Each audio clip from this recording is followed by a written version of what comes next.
தமிழ் சினிமாவில் பிரபலமான நடிகையாக வலம் வந்தவங்க தான்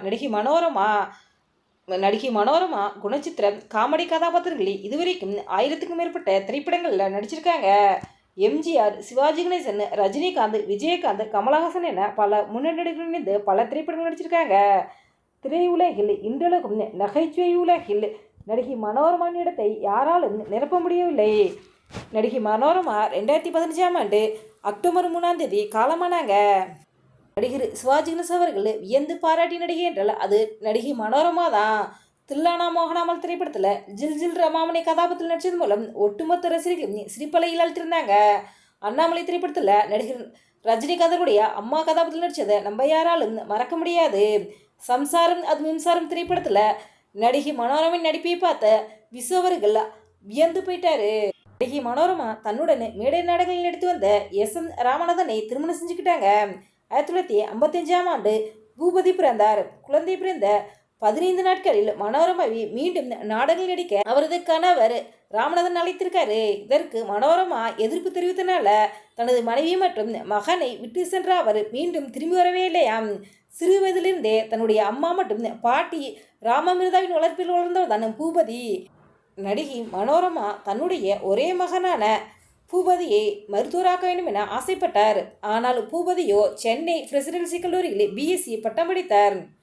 நடிகை மனோரமா தன்னுடைய மகன் பூபதியை திரையுலகில் அறிமுகப்படுத்தி பிரபலமாக முயற்சி செஞ்சாங்க. ஆனால் அனைத்தும் தோல்வியில் தான் முடிந்தது. நடிகர் விசருடைய திரைப்படமான குடும்பம் ஒரு கதவம் என்ற திரைப்படத்தின் மூலமாக திரைத்துறைக்கு நடிகராக அறிமுகமானவர் தான் பூபதி. இவர் இந்த திரைப்படத்துக்கு பிறகு சரணம் ஐயப்பா, காஷ்மீர் காதலி, மணல் கயிறு, ராணி தேனி என ஒரு சில திரைப்படங்கள் நடிச்சிருந்தாரு. திரையுலகில் சாதிக்க முடியாததுனால பூபதி மது பழக்கத்திற்கு அடிமையானாரு. பூபதி தனலட்சுமி என்பவரை திருமணம் செஞ்சுக்கிட்டாரு. இந்த தம்பதியினருக்கு ராஜராஜன் என்ற மகனும் அபிராமி, ராஜலட்சுமி என்ற 2 மகள்களும் இருக்காங்க. பூபதியால் திரைத்துறையில் சாதிக்க முடியல என்றாலும் குடும்ப வாழ்க்கையில் இவருக்கு அமைந்த மனைவி மற்றும் குழந்தைகள் அருமையானவர்கள். இவரது 3 குழந்தைகளுமே இப்போ மருத்துவராக இருக்கிறாங்க. கொரோனா காலகட்டத்தில் மது கிடைக்காத விரக்தியில் தூக்க மாத்திரை உட்கொண்ட பூபதியை மருத்துவமனையில் அனுமதிக்கப்பட்டு அவரது குடும்பத்தார்கள் போராடி அவரது உயிரை காப்பாற்றினாங்க. இந்த நிலையில் 70 வயதாகும் பூபதி அவர்களுக்கு கடந்த வாரம் மூச்சுத்திணறல் ஏற்பட்டிருக்குது.